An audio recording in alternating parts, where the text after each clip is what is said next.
Good day. This program is made a few hours after news of the terrible events at Kabul airport, where a suicide bomber, apparently affiliated with ISIS, carried out an attack near the airport which has killed at least 13 American soldiers, large numbers of civilians, and according to the Taliban, 28 of their fighters. The Russians, or at least Russian media, are claiming that 90 people altogether have been killed, and perhaps there have been others too. I am not going to analyse this event in any great detail. I think to do so, especially so soon after the tragedy itself, would be wrong.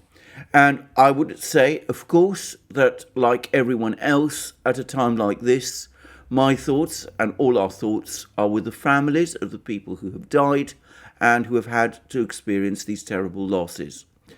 I am, however, going to make a very few brief points, stating perhaps what is in some ways obvious, but which I do think perhaps do need to be made in these final hours, or these first hours after the event itself took place.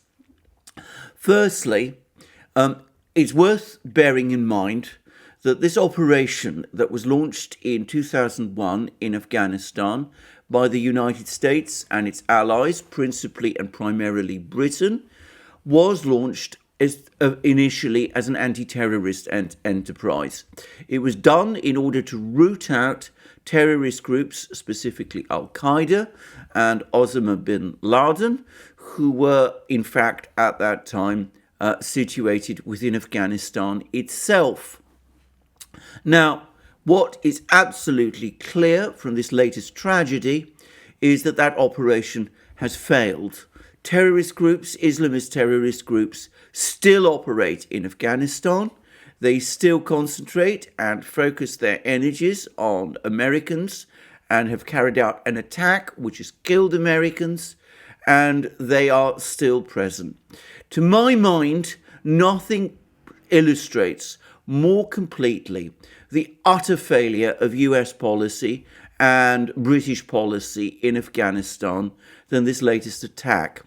20 years of fighting in Afghanistan not only have failed to root out Islamist terrorism in that country, they have simply resulted in the replacement of one fanatical extremist organization, Al-Qaeda, by another even more fanatical and even more extremist organization, namely ISIS.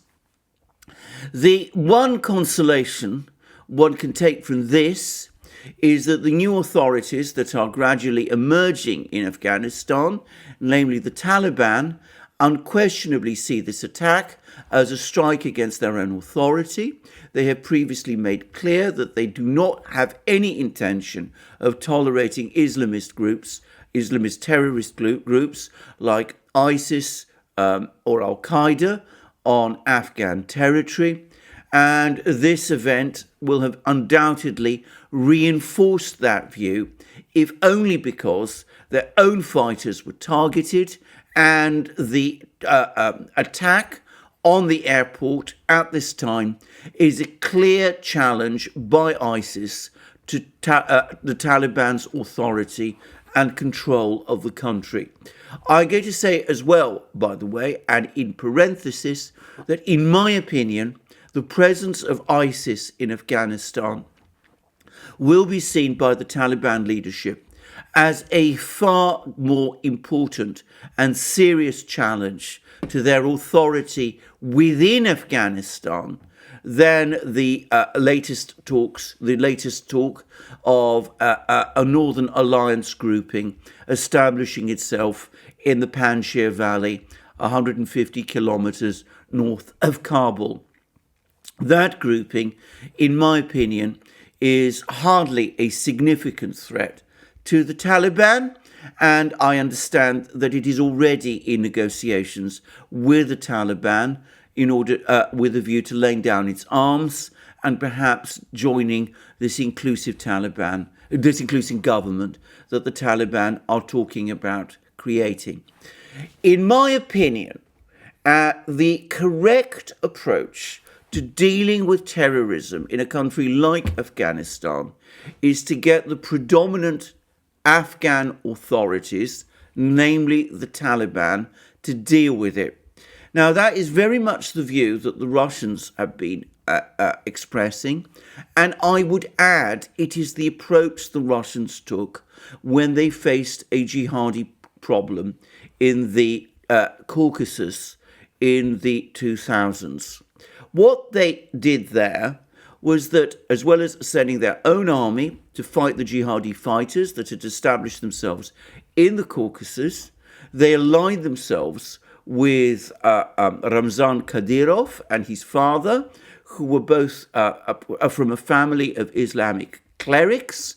They accepted that Chechnya, specifically, and other republics in the Caucasus would take a more Islamist orientation, and they aligned themselves with the traditional Islamic authorities in these territories to fight the Arab-led extremists who had infiltrated the Caucasus during the war there.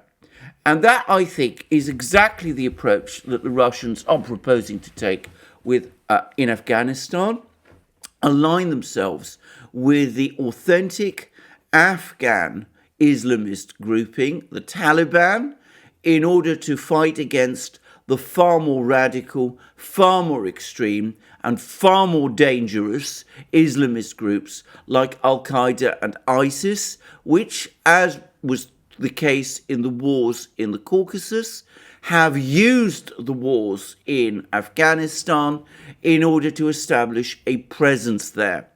And what succeeded in the Caucasus, I think, does have a chance of succeeding in Afghanistan, because I am sure that many Afghans of an Islamist with strong Islamist convictions will nonetheless see ISIS and Al-Qaeda with their universalist jihadist ideologies as what they really are: manipulative organizations which want to use Afghanistan to pursue their own global ends.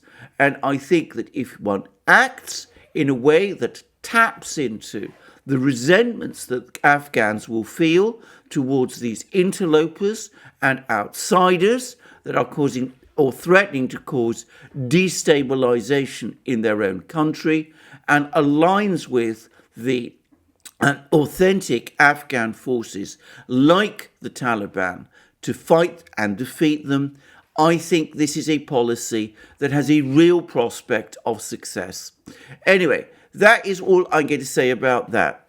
The second thing I want to say is that this particular attack was to some extent the product of the chaotic way in which the evacuation from Afghanistan has been organized. Now, in saying that, it is important to say that that does not justify, excuse the attack. The people who bear the sole responsibility for it are ISIS and its leadership. But nonetheless, it remains the case that the disorganized, chaotic way in which this evacuation from Kabul airport has been organized was almost an invitation to an organization, a militant organization like ISIS, to launch an attack, to launch an attack there. Again, there is some good news to take, which is that in the immediate eve of the attack, both the US and the Taliban were talking about a threat from ISIS to the evacuation, which strongly suggests, at least to me, that both the United States and the Taliban have access to reliable intelligence about ISIS in Afghanistan, which ought to make it easier to uproot that noxious organization which is attempting to take root there. Anyway, the third point I'm going to make is that this incident again demonstrates the major error in the United States giving up Bagram Air Base, before the evacuation from Afghanistan had even properly begun. Bagram Air Base is far more defensible than Kabul Airport, and with 2 large runways and with strong access points, it was the obvious place to conduct this evacuation from. Kabul Airport, by contrast, is exposed. It's difficult to control. It is, after all, a civilian airport, and I'm afraid it lends itself to this sort of attack. It was a major mistake, and there ought to be, in the United States, a clear board of inquiry and investigation by Congress or by some other party to look into that fatal decision to withdraw from Kabul Airport, from Bagram Air Base, and to find out who it was exactly who made that decision and why, and how the chain of command leading to that decision appears to have broken down. Well, that is all I'm going to say in this brief video. I think it has to be brief in the light of the momentous events which have just taken place. That's the only discussions I'm going to make about it at the moment. There is no doubt much more that can be said.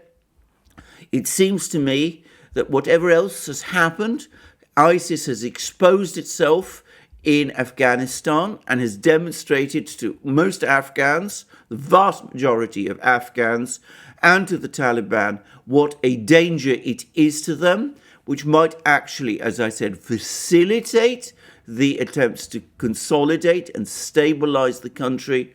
But again, I repeat, this is perhaps not a day for detailed and in-depth analysis. That will have to wait till later. Thank you anyway for joining me for this program on this grim day. I think that is all I'm going to say, other than to ask you again, if you approve of the comments that I made in this video, to press the like button and to check your subscription to this channel.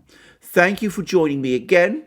Please look out for our more detailed discussions of this topic on our main channel, the Duran, where I anticipate we will also be doing live streams to discuss it shortly. Thank you for checking out this program again. I look forward to you joining me again soon, and have a good day until then. And stay peaceful and safe. Thank you for joining me today, and I hope to see you soon.